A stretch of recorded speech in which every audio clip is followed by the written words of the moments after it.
Reports now நேயர்களுக்கு வணக்கம். இன்று நம்மோடு அரசியல் விமர்சகர் மற்றும் துக்ளக் வாசகர் திரு ரவிசங்கர் அவர்கள் இணைந்துள்ளார். வணக்கம் சார்.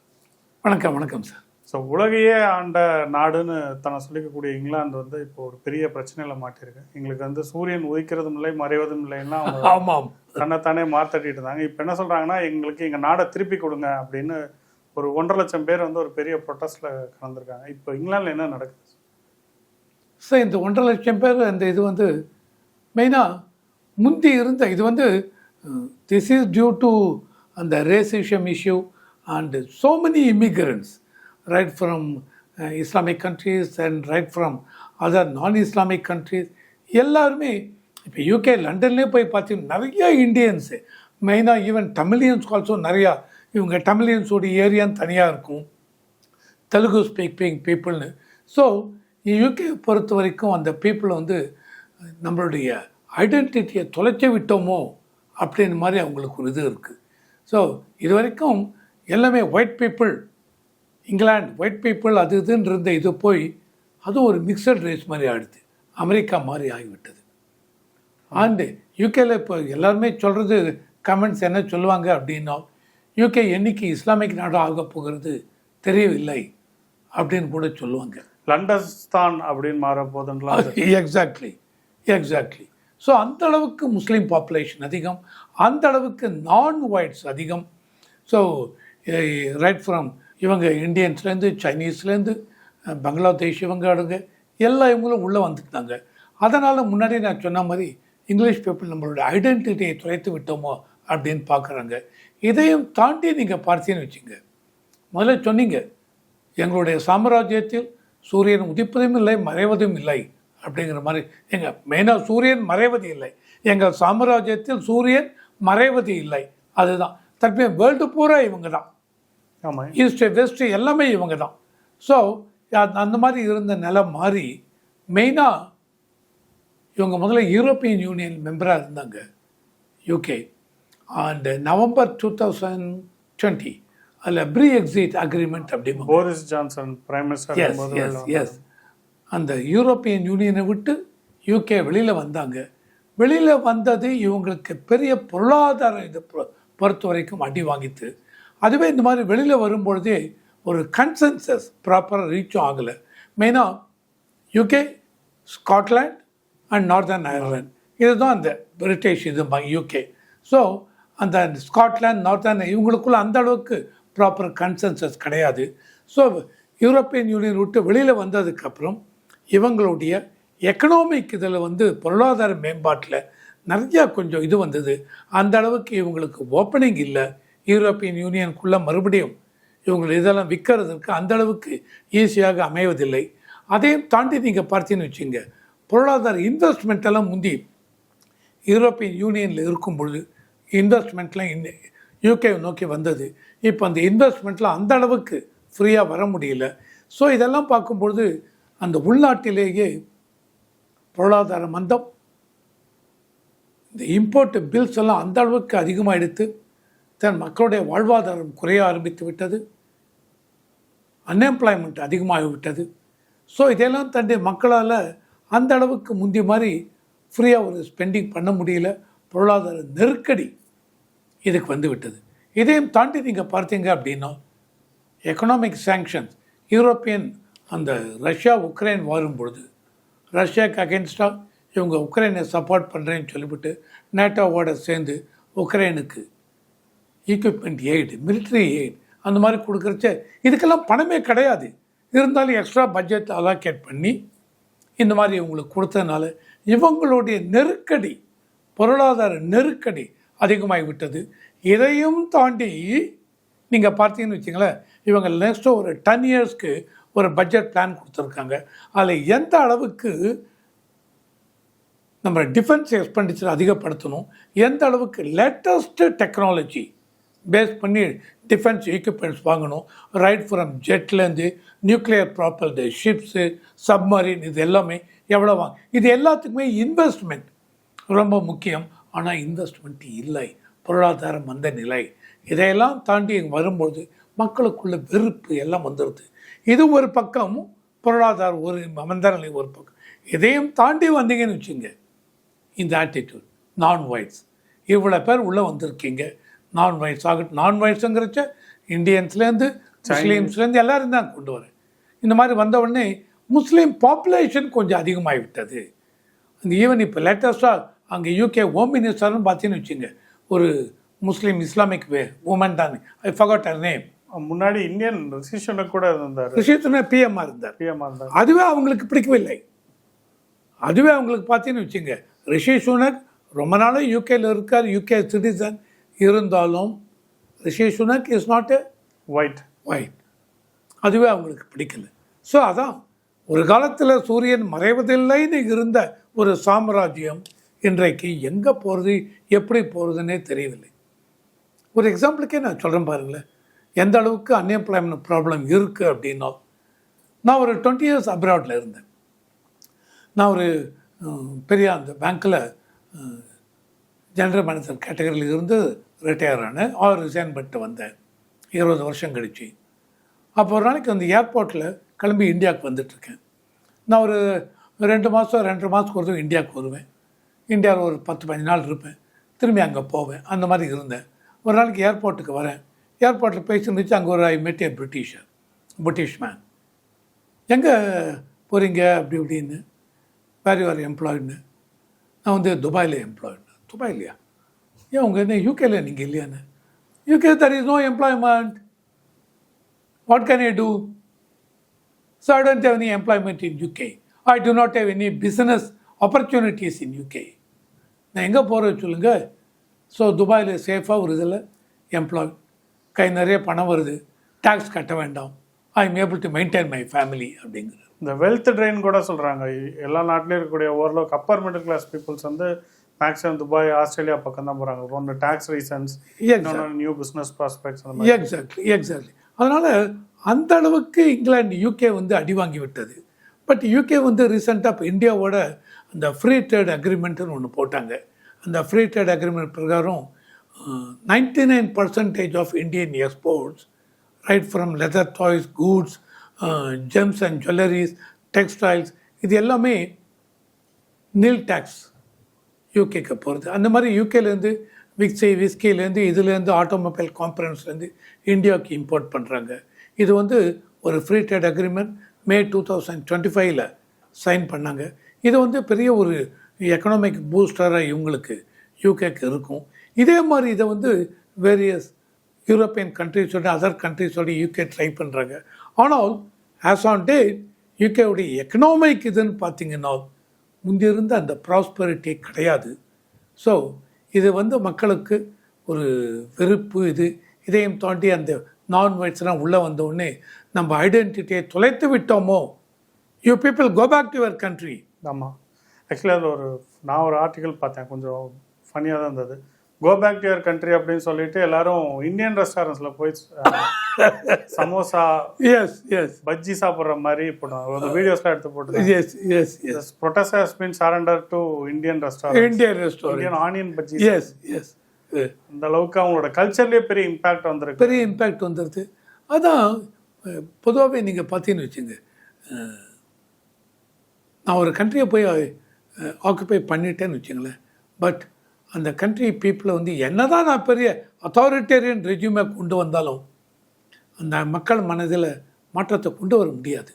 சார், நான் இந்த கண்ட்ரியை சேர்ந்தவன், என்னுடைய பழக்க வழக்கங்கள், கல்ச்சர் இப்படி தான் இருக்கும், என்னுடைய ட்ரெடிஷன் இது தான், நீ வந்து வேற ஒரு கண்ட்ரிலையும் வந்து என்னை இது பண்ணிவிட்டு உங்களுடைய ட்ரெடிஷன்லாம் புகுத்தாதீங்க, நாங்கள் ஃப்ரீயாக இருக்கணும். ஸோ இதுதான் அவங்க கேட்குறது. இந்த ரேசிசம்னு சொல்கிறோம். அவங்களுக்கு என்ன அப்படின்னா, இதையும் தாண்டி இன்றைக்கி லண்டனில் போனால் வச்சுக்கோங்க, தெருவில் எல்லோரும் இருப்பாங்க. இந்தியன்லேருந்து, தமிழ்லேருந்து, தெலுங்குலேருந்து, மலையாளம்லேருந்து, ஒருத்தருக்கு டெரிட்டரி. நியூயார்க் நீங்கள் போனீங்கன்னு வச்சுங்க, சைனா டவுன்னே ஒன்று இருக்கும், அவ்வளோ சைனீஸ் போயிருப்பீங்க, அவ்வளோ சைனீஸ். நியூயார்க், நியூ ஜெர்சி, அவங்களுக்கு தனியாக அந்த அண்டர்வேர்ல்டு ஆல்சோ, ஆமாம், அந்த மாதிரிலாம் இருக்கும். ஸோ டோட்டலி பீப்புள் அங்கே இங்கே இதுவாகிட்டாங்க. அண்ட் நியூயார்க்கு யூஎஸில் போனீங்கன்னு வச்சுங்க, மெக்சிகன்லேருந்து, கியூபன்ஸ்லேருந்து, ஹிஸ்பானிக் ட்ரைப்ஸ்லேருந்து எல்லாமே உள்ளே இருப்பாங்க. அண்ட் எல்லாருக்கும் ஒரு பர்டிகுலர் இயர்ஸ்க்கு அப்புறம் சிட்டிசன்ஷிப் கொடுத்துருவாங்க. இதெல்லாம் இந்த அமெரிக்கன்ஸ்னு ஆரம்பத்தில் இருந்தவங்களுக்கு இதையெல்லாம் முதல்ல இந்த அமெரிக்கன்ஸ் அண்ட் பிளாக் அமெரிக்கன்ஸ் அந்த அளவுக்கு வெறுப்பு இதெல்லாம் இருந்தது. பிளாக் அமெரிக்கன்ஸுக்கு இங்கே வரக்கூடாது, அங்கே போகக்கூடாது, அங்கே தண்ணியை குடிக்கூடாது, இந்த மாதிரி இருந்தது. அப்புறம் மார்ட்டின் லூதர் கிங் பெரிய ஒரு ரெவல்யூஷன் கொண்டு வந்தார். இது இன்னும் கண்டினியூ. அப்படியே நம்ம யூகேலேருந்து கொஞ்சம் அப்படியே ஷிஃப்ட் ஆகி நம்ம நேபாளுக்கு வரலாம். நேபாளையும் கிட்டத்தட்ட இதே மாதிரியான ஒரு எக்கனாமிக் கிரைசிஸ் தான் சொல்ல முடியும். அங்கே இருக்கக்கூடிய அரிஸ்டோக்ராட்டிக் பொலிட்டீஷியன்ஸ், அதாவது கம்யூனிஸ்ட் கவர்மெண்ட்டு அரிஸ்டோக்ராட்டிக்காக இருந்ததை அங்கே இருக்கக்கூடிய மக்கள் வந்து பார்த்து ரொம்ப கொதிப்படைந்து ஒரு பெரிய ப்ரொட்டஸ்ட்டுக்கே வந்திருக்காங்க. இதை பற்றி அவங்க பாரு. நேபாளில் வந்து ரொம்ப நாளாக இந்த பிரச்சனை இருக்குது சார். 2008 கிங், 2001 அந்த என்டையர் ராயல் ஃபேமிலியே டிஸ்மேண்டல் பண்ணி ஷூட் பண்ணி கொண்டாங்க. ஞாபகம் இருக்கா? 2001 என்டையர் ராயல் ஃபேமிலி. அதுக்கப்புறம் king Gyanendra something, I forgot his name, அவர் வந்து ராஜாவாக வந்தார். 2008 அவரையும் தூக்கியாச்சு. அவரையும் தூக்கிட்டு டோட்டலி டெமோக்ராட்டிக் கண்ட்ரி அப்படின்னு சொல்லிட்டாங்க. 2008 வரைக்கும் அந்த ராயல் ஃபேமிலி இது இருந்தது. அதுக்கப்புறம் கம்ப்ளீட்டாக போயிடுது. இதிலே நீங்கள் 2014-15 இந்தியாவிலேருந்து பொருளாதாரம் இதை கொடுத்து கம்ப்ளீட்டாக ட்ரேடு பிளாக்கேடு பண்ணாங்க. தென் 2015 பெரிய எர்த்துக்காக் இஸ் ஏ நேச்சுரல் இது, அதை விட்டுருங்க. ஸோ இந்த மாதிரிலாம் நிறையா நடந்தது. இப்போ ரீசெண்ட் இதில் நீங்கள் பார்த்தீங்கன்னு வச்சுங்க, மக்களுக்கு அந்த அளவுக்கு வெறுப்பு வந்துடுது. அதாவது கவர்னன்ஸ் ஆகட்டும், தென் அரசியல் தலைவர்கள் அண்ட் பப்ளிக், இந்த கவர்மெண்ட் அஃபீஷியல்ஸுடைய accountability to the people and total mismanagement of public funds, அந்த அளவுக்கு கரப்ஷன், இதெல்லாம் தாண்டி மக்களுக்கு வெறுப்பு வெறுப்பு வெறுப்பு. அந்த வெறுப்பினோட உச்சம் இவங்க என்ன பண்ணாங்க ரீசெண்டாக செப்டம்பர் 8, 2025 அதில் என்ன பண்ணாங்க, நேபாள் கவர்மெண்ட் ஒரு 26 சோஷியல் மீடியா இதை பேன் பண்ணாங்க.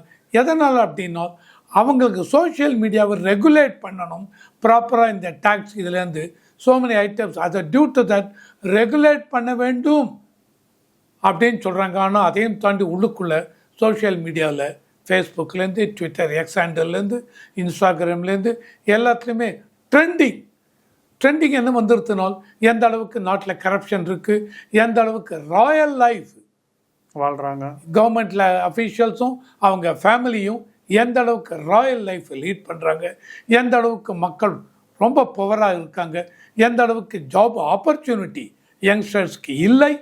மொத்தமே இவங்களுக்குள்ளே வர இன்கம்னு பார்த்தீங்கன்னு வச்சுங்க, ரெமிட்டன்ஸஸ் ஒரு டோட்டல் இவங்களுடைய இன்கம் இதில் 33% அந்த ரெமிட்டன்ஸஸ் மூலம் வருது.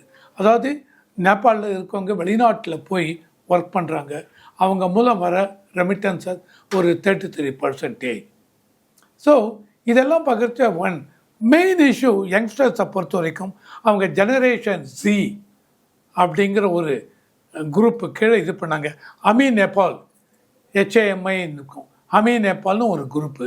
அந்த குரூப்பு நீங்கள் பார்த்து யார் வேணாலும் மெம்பர் ஆகலாம். அந்த குரூப்புக்கு யார் தலைவர் என்ன அதெல்லாம் தெரியாது, ஆனால் எல்லோரும் மெம்பர் ஆகலாம். எல்லாருக்கும் வந்து ஒரு டிஸ்கஷன், இங்கே நம்ம அசம்பிள் ஆகணும், அங்கே அசம்பிள் ஆகணும், இங்கே இதுவாகணும் அப்படின்னு இருக்கும். ஓகே, அதுதான் செப்டம்பர் 8 இவங்க 26 என்ட்ரி. ஸோ இவங்க எல்லாருமே பார்த்தீங்கன்னு வச்சுங்க, நேபாள் யங்கர் ஜெனரேஷன் அந்த அளவுக்கு சோஷியல் மீடியாவுக்கு அடிமையாக்கி விட்டார். அது ஏன்னா நிறையா அன்எம்ப்ளாய்மெண்ட் கட்சி என்ன பண்ணுறதுன்னு தெரியல. ஓகே, தென் ஆன்லைன் கேம்ஸ் அதுக்கு இது எல்லாத்துலேயுமே. ஸோ இந்த மாதிரி போகிறச்ச இவ்வளோ பண்ண உடனே செப்டம்பர் 8 உடனே கிடுக்கிடுன்னு உங்களுக்கு வாட்ஸ்அப் அது இது இல்லை, அந்த முன்னாடியே போயிருக்கு. இங்கே கூடணும், அங்கே கூடணும், 9ஆம் பார்லிமெண்ட் பில்டிங்கில் இது பண்ணுறோம், இங்கே இது பண்ணுறோம், இந்த மாதிரி குரூப்புக்குள்ளே அந்த போயிருக்கு. மேபி கால் மூலம் போயிருக்கலாம். இது என்ன அடுத்து செப்டம்பர் 8 ஒரு பர்டிகுலர் பிளேஸ் காத்மண்டுக்கிட்ட அங்கே கூடுறாங்க. அதை வந்து போலீஸ் இது பண்ணி இவங்க மேலே ஆக்ஷன் எடுக்கிறாங்க. 19 பேரை சொல்கிறாங்க, சுட்டு தள்ளுறாங்க. அது இன்னும் எஸ்கலேட் ஆகிடுது அந்த இது. ஆனால் உடனே பார்லிமெண்ட் பில்டிங்கை எரிக்கிறது. Then ministers official FM finance minister ஓட வெரைட்டி அடித்தாங்க. ஹைட் ஆஃப் வயலன்ஸ், இதெல்லாம் height of violence. Prison break, world's largest prison பிரேக்னு சொல்லலாம். 8,000 வெளியில் ஓடி வந்துட்டாங்க. அந்த அளவுக்கு போயிருக்கு. ஸோ இதை தாண்டி 10th செப்டம்பரோ 11th செப்டம்பரோ தான் ஆர்மி உள்ளே வராங்க. ஆர்மி உள்ளே வந்து அந்த திரிபுவன் இன்டர்நேஷ்னல் ஏர்போர்ட் நம்ம காத்மண்டு அதை உள்ளே இது பண்ணி இவங்க என்ன சொல்லியிருக்காங்க, இந்த குரூப்புக்குள்ளே நேபாளில் டிஸ்கஷனில் போடுறாங்க, ஏர்கிராஃப்ட் எதுவும் வெளியில் போகாமல் ஏர்கிராஃப்ட் டயரெல்லாம் டீஃப்ளைட் பண்ணுங்கள். தென் நிறைய இன்ஸ்ட்ரக்ஷன் இந்த மாதிரிலாம் போலீஸ் இதை ஸ்டேஷனில் ஆக்குபை பண்ணுங்கள். தென் பிரைம் மினிஸ்டர் ரெசிடென்ஸ் அதை போய் ஆக்குபை பண்ணுங்கள். பப்ளிக் பில்டிங் இதெல்லாம் இருக்குது, அடித்து நொறுக்குங்க. இந்த மாதிரிலாம் இன்ஸ்ட்ரக்ஷன் அந்த நேபாள் குரூப்புக்குள்ளே போகிறது. ஆனால் யாரும் தலைவர் கிடையாது. எல்லோரும் வாலண்டியராக ஸ்டூடெண்ட்ஸ் அண்ட் யூத் ஒரு 25-27 வயசுக்குள்ளே எல்லாம் ஒன்று கூடுறாங்க. அதுதான் அத்தனையும். இதை விளைவும் தொடர்ந்து இது நடந்திருக்கு. மெயினாக இதுக்கு காரணம் நான் முன்னாடி சொன்ன மாதிரி வறுமை, லஞ்சம், அக்கௌண்டபிலிட்டி கிடையாது. பப்ளிக் கவர்மெண்ட் அஃபீஷியல்ஸ் அவங்களுக்கு அக்கௌண்டபிலிட்டி கிடையாது. டிரான்ஸ்பரன்சி பப்ளிக் இதில் என்ன மாதிரி ஃபண்ட்ஸு, எவ்வளோ டேக்ஸ் வாங்குறீங்க, எப்படி ஸ்பெண்ட் பண்ணுறீங்க, என்ன ப்ராஜெக்ட் இருக்குது, என்ன மாதிரி லோன் ரைஸ் பண்ணுறீங்க மக்கள்கிட்டேருந்து வெளிநாட்டிலேருந்து, எப்படி அக்கௌண்ட் பண்ணுறீங்க, நோ அக்கௌண்டபிலிட்டி, ஒரு இதுவும் இல்லை. இதெல்லாம் இல்லைன்னு ஒன்றே மக்களுக்கு கடுப்பு. அவங்க பக்கத்தில் கண்ட்ரியை பார்க்குறாங்க. இந்தியா எவ்வளோ பெரிய கண்ட்ரி. இது வந்து நேபாளோட முடியல. இதுக்கு முன்னாடி நீங்கள் பார்த்தீங்கன்னு பங்களாதேஷ், அதுக்கு முன்னாடி ஸ்ரீலங்கா, பாகிஸ்தானே விட்டுருங்க. நமக்கு பாகிஸ்தான் அண்டைய நாடு சொல்கிறேன். ஸ்ரீலங்கா, பாகிஸ்தான் இந்த அளவுக்கு இன்னும் வரல. ஸ்ரீலங்கா 2022 ஆமாம், பிரைம் மினிஸ்டர் ராஜபக்சேவோட பிரதர், எஸ், கோத்தபக்ஷே கண்ட்ரி விட்டே ஓடி போனார். ஆமாம். ஸோ ஒன்றுமே இல்லை அங்கே. அந்த மக்கள் அந்த பிரசிடென்ட் பில்டிங்குள்ளே பூந்து அடித்து நொறுக்கி இது பண்ணாங்க. ஸ்ரீலங்கா, அடுத்து பங்களாதேஷ் ஸ்டூடெண்ட்ஸ் ரிவோல்ட், அதுக்குள்ளே இவங்க உள்ளே வந்துட்டாங்க. ஸோ இதெல்லாம் பார்க்குறச்ச வெளிநாட்டு சதி கூட இதில் இருக்கும் அப்படின்னு நான் சொல்கிறேன். நிறைய ஸ்காலர்ஸே இதான் சொல்கிறாங்க, வெளிநாட்டு இதுவும் இருக்கும். அந்தந்த கண்ட்ரி டீஸ்டெபிளைஸ் பண்ணி நம்ம கண்ட்ரோல்குள்ளே கொண்டு வரணும் அப்படின்னு இதெல்லாம் இங்கே இருக்குது. ஸோ இந்தியாவுக்கு இது வந்து ஒரு பெரிய தலைவலி. இந்தியாவுக்கு என்ன அப்படின்னா, சில நேபாளோட ஒரு 1785 1785 கிலோமீட்டர்ஸ் பார்டர் நேபாளோட இருக்குது, ஓப்பன் பார்டர். அந்த ஓப்பன் பார்டரில் நீங்கள் பார்த்தீங்கன்னு வச்சுங்க, எல்லாம் இந்தியாவுக்குள்ளே வரலாம். இந்தியாவிலேருந்து இவங்க அங்கே போகலாம், நேபாளுக்குள்ளே போகலாம். No visa, nothing. ஆமாம். அண்ட் மார்னிங் அங்கேருந்து கிளம்பி இந்தியாவுக்குள்ளே வருவாங்க. இந்த பார்டர் நீங்கள் பார்த்தீங்கன்னு வச்சுங்க, உத்தராகண்ட், உத்தரப்பிரதேஷ், பீகார், பூட்டான், யா, வெஸ்ட் பெங்கால் வரலாம், வெஸ்ட் பெங்கால், ஓகே, இன்னொரு இது 5 இது இவங்களோட இருக்குது. 5 ஸ்டேட்டோட ஓப்பன் பார்டர். அங்கேருந்து இங்கே வருவாங்க, வேலையை முடிச்சுட்டு அங்கே போவாங்க. இங்கேருந்து இந்தியாவிலேருந்து அங்கே போவாங்க. இந்தியாவிலேருந்து மெயினாக இந்தியன் ரைஸ் அண்ட் ஆயில்லாம் எக்ஸ்போர்ட் பண்ணுறாங்க அவங்களுக்கு. ஸோ இதையும் தாண்டி அவங்களுக்கு இந்தியாவில் வந்து தே கேன் கெட் எம்ப்ளாய்டு. நம்ம ஊரில் கூர்காவாக கூட வர்றவங்க, குர்கா ரெஜிமெண்ட்ஸ் ஒரு 35,000 பேரும் என்னமோ இந்தியன் நேவியில் பர்மனெண்ட்டாக இருக்காங்க. குர்கா ரெஜிமெண்ட், நேபாள் குர்கா ரெஜிமெண்ட்ஸ் இருக்காங்க. அந்த அளவுக்கு இந்தியாவோட பிணைந்து இருக்காங்க. அண்ட் இந்தியாவில் நடுவில் 2017-18 கொஞ்சம் முரசல் இருந்தால் 2019 இந்தியா வந்து ஒரு இந்தியன் மேப் ரீட்ரா பண்ணும்பொழுது காத்மண்டு விட்டுட்டு சில ஏரியா அவங்களுக்குள்ளே நேபாளுக்குள்ளே அது இந்தியாவை சேர்ந்தது மாதிரி மேப் போட்டாங்க. அது வந்து நேபாளுக்கு பிடிக்காம அவங்களே மறுபடியும் நேபாள் ரீட்ரா பண்ணி இந்த மேப்பை அடுத்த ஒரு இந்தியாவோட ஒரு இதை அவங்களோட சேர்த்த மாதிரி போட்டாங்க. இதெல்லாம் வந்து இன்டர்னலாக ஒரு இது இருந்தது. இதையும் தாண்டி பார்க்கும்பொழுது இந்தியா ஒரு கிரேட் நேஷன் சவுத் ஏஷியாவில் அப்படிங்கிறச்ச நேபாளை பொறுத்த வரைக்கும் எந்த அளவுக்கு அவ்வளோ சீக்கிரம் அங்கே அமைதி திரும்புமோ அது இந்தியாவுக்கு ரொம்ப நல்லது. இதை பார்க்கணும். இதையும் தாண்டி நீங்கள் நம்ம நேபாள் இதில் மெயின் இஷ்யூ இதை தான் நான் பார்க்குறேன். எங்களோட வந்து பல தகவல் பயந்து கொண்டதுக்கு நன்றி சார். வணக்கம், நன்றி.